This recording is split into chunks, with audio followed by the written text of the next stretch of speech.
राष्ट्रीय राजधानी दिल्ली आज उस त्रासद यथार्थ का प्रतीक बन चुकी है जहां सभ्यता की प्रगति और पर्यावरणीय पतन एक दूसरे के समानांतर चल रहे हैं।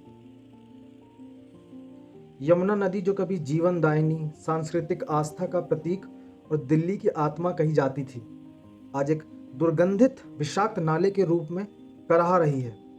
इसी प्रकार दिल्ली की वायु जो कभी प्रातःकालीन ओस की शीतलता से ओतप्रोत हुआ करती थी, अब धूल, धुएं और कार्बन युक्त गैसों का मिश्रण बन चुकी है। यमुना का प्रदूषण किसी एक दिन की परिणति नहीं, बल्कि दशकों से जारी प्रशासनिक उदासीनता, जन अनुशासनहीनता और औद्योगिक अविवेकशीलता का परिणाम है। दिल्ली में गिरने वाले गंदे नालों की संख्या लगभग 2 दर्जन से अधिक है, जो बिना शुद्धिकरण के प्रतिदिन लाखों लीटर सीवेज सीधे यमुना में प्रवाहित करते हैं। रासायनिक कारखाने, रंगाई छपाई इकाइयां और प्लास्टिक निर्माण केंद्र अपने अपशिष्ट जल को बिना किसी पर्यावरणीय प्रक्रिया के नदी में छोड़ देते हैं। जल में जैव ऑक्सीजन मांग और रासायनिक ऑक्सीजन मांग का स्तर भयावह रूप से बढ़ चुका है। यमुना का जल अब पेय योग्य तो दूर, स्नान या सिंचाई के भी लायक नहीं रहा। वायु प्रदूषण की दशा भी किसी शोक कथा से कम नहीं। शीत ऋतु के आगमन के साथ ही दिल्ली की फिजा में धुएं का अघोषित राज्य स्थापित हो जाता है।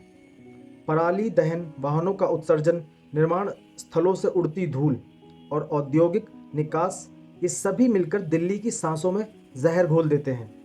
प्रदूषक कण PM 2.5 और PM 10 की सांद्रता विश्व स्वास्थ्य संगठन के मानक से कई गुना अधिक दर्ज की जाती है। नागरिकों में दमा, फेफड़ों का कैंसर, एलर्जी और नेत्र विकार जैसी बीमारियां तीव्रता से फैल रही हैं। बच्चों और वृद्धों की श्वसन प्रणाली सबसे अधिक प्रभावित हो रही है। सरकारों की भूमिका, चाहे वो राज्य स्तर पर हो या केंद्र स्तर पर, अक्सर केवल घोषणाओं तक सीमित दिखाई देती है। यमुना शुद्धिकरण हेतु यमुना एक्शन प्लान और नमामि गंगे परियोजना जैसे अभियानों की शुरुआत तो हुई, परंतु इनके प्रभाव खास नहीं रहे। प्रदूषण नियंत्रण बोर्डों की कार्यशैली प्राय कागजी औपचारिकताओं तक सीमित है।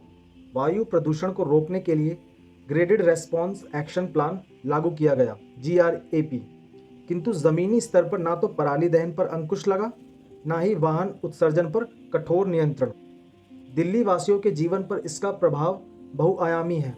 एक और स्वास्थ्य संकट ने आम जनजीवन को त्रस्त कर दिया है, वहीं दूसरी ओर मानसिक असंतुलन, चिड़चिड़ापन और सामाजिक असंतोष भी बढ़ रहा है। लोग स्वच्छ वायु के लिए वायु शोधक यंत्रों पर निर्भर हो गए हैं और पवित्र यमुना के दर्शन अब श्रद्धा नहीं, बल्कि लाचारी का प्रतीक बन चुके हैं। समय आ गया है कि दिल्ली और उसके शासन तंत्र दोनों आत्ममंथन करें। केवल योजनाएं और नारे पर्याप्त नहीं, आवश्यक है सख्त अनुपालन, जन भागीदारी। जब तक यमुना में जीवन और दिल्ली की हवा में स्वच्छता पुनर्स्थापित नहीं होती, तब तक इस महानगर की समृद्धि अधूरी रहेगी।